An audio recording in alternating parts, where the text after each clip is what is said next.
Today I'm going to show you how to set these threads so it's a lot easier to find them without having to twist the thing till it finally takes. So you'll find where the little thing is,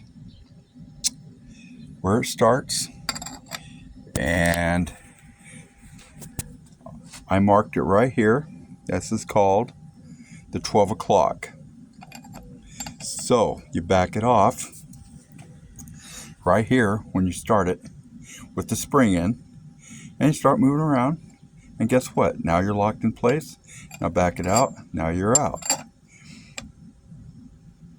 So you take it about, you start about almost between the 10 and 11. See how I got it? Like a clock. So now you just start it, and 12, it's locked in place. Well, it was supposed to be locked in place. Little devil. Okay.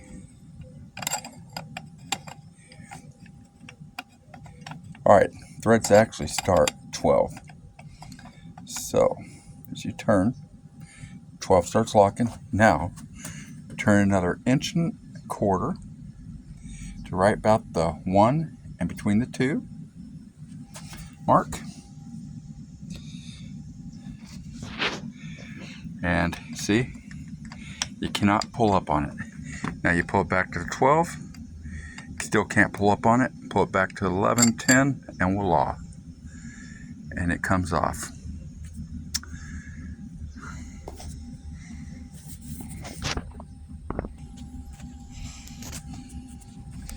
So,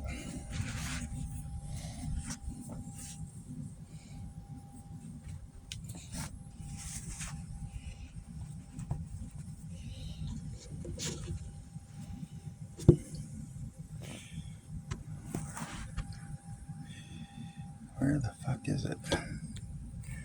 Right there.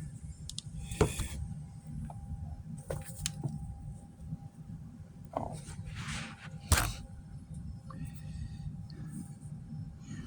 Okay. So now what I gotta do is, before I can set this into the main fork tube, I've got to tighten this down so I can tighten the small little nut that goes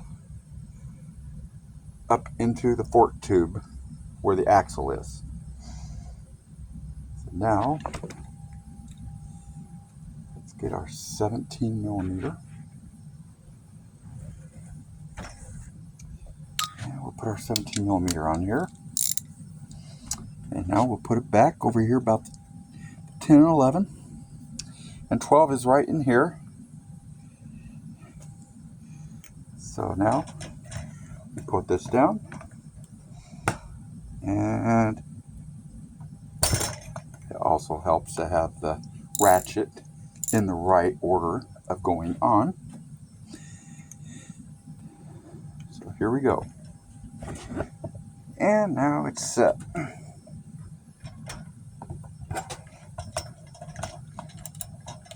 Hey, that ratchet didn't even go back where it was supposed to go. Dumbass thing.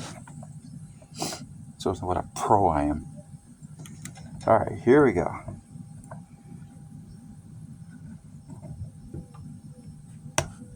And we start turning. And voila. See where we're at? 1 and 2, we have strength. And now you have to put a new one of these on. And here's a part number. Now, some people will take thread lock and put it in there, but you know what I use? I use a little Teflon sealant tape. And I start it right before the end of the bolt starts. I'll show you here in a second after I get it on. And there it is. See how the tip is just like that? And let me tell you something, this comes out a lot easier than Loctite when you want to replace your fork oil and your fork seals next time. Now, being I am using and putting a new bearings in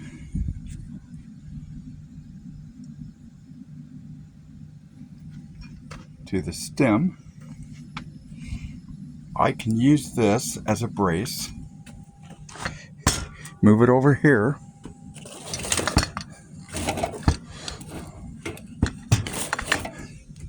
Lock it like that.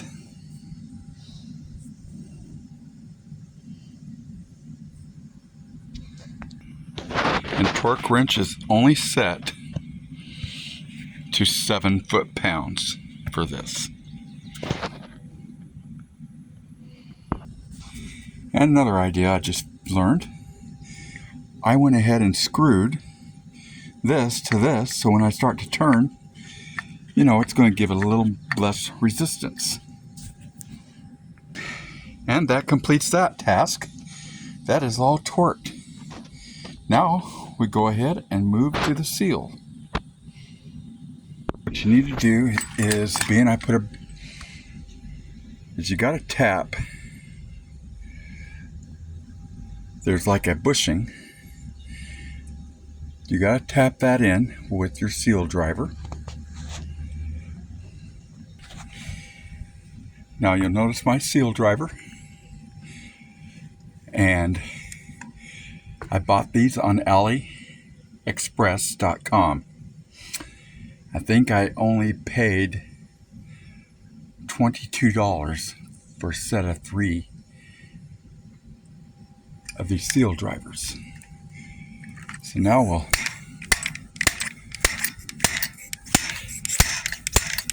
get that set in there.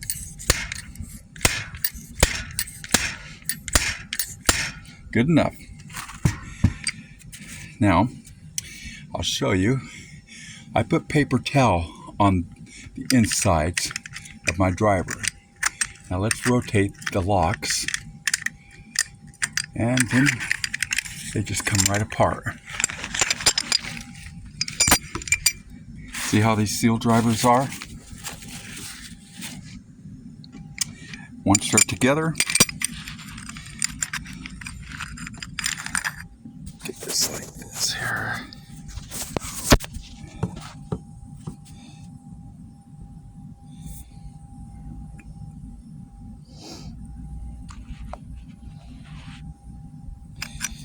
See, once they're like this, you twist them like so, and that locks them in place, so they can't just come falling apart. And you just kind of clamp them, hold them together, and